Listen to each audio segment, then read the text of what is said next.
ഓം ശ്രീനാരായണ പരമഗുരവേ നമ.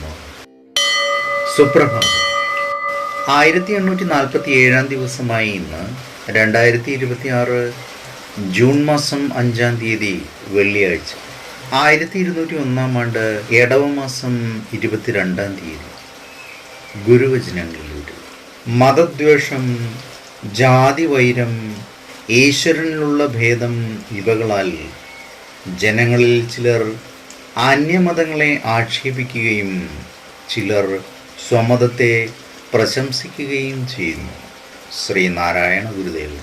ശ്രീ നടരാജ ഗുരു എഴുതിയ ഗുരുവിൽ എന്ന പുസ്തകത്തിൽ ലക്ഷ്യവും മാർഗവും എന്ന ദ്വൈതം എന്ന് വിവരിക്കുന്നതിൻ്റെ 13ാം ഭാഗമാണ് ഇന്ന് അവതരിപ്പിക്കുന്നത്. കേവലമായ സദ്വസ്തു എന്നത് മോക്ഷം, സർവതന്ത്ര സ്വതന്ത്രത, നിർവ്വാണം, കൈവല്യം, സായുജ്യം, നിത്യജീവിതപ്രാപ്തി എന്നതിൻ്റെയൊക്കെ പര്യായമാണ്.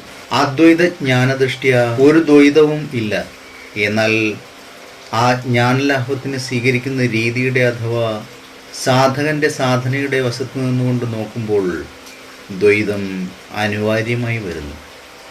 വൈദ്യുതി ഒരൊറ്റ ശക്തി പ്രസരമാണ്. എന്നാൽ വൈദ്യുതി കൈകാര്യം ചെയ്യുന്ന ഇലക്ട്രീഷ്യൻ അതിലെ നെഗറ്റീവിനെയും പോസിറ്റീവിനെയും വേർതിരിച്ചറിഞ്ഞിരിക്കണം. പരമാർത്ഥത്തിലുള്ള ശക്തി അഥവാ സത്യം അതായി തന്നെ ഇരിക്കുമ്പോഴും അതേ സത്യത്തിൻ്റെ ഇരുഭാവങ്ങളെ സംബന്ധിക്കുന്ന ധാരണ ഉണ്ടായിരിക്കുന്നത് സാധനയുടെ തുടക്കത്തിൽ വളരെ സഹായകരമായിരിക്കും. ഏവർക്കും നന്മ നിറഞ്ഞൊരു സുദിനമായിരിക്കട്ടെ എന്ന് ആശംസിച്ചുകൊണ്ട് നിർത്തുന്നു. നന്ദി, നമസ്കാരം. ഗുരുധർമ്മം ജയിക്കട്ടെ.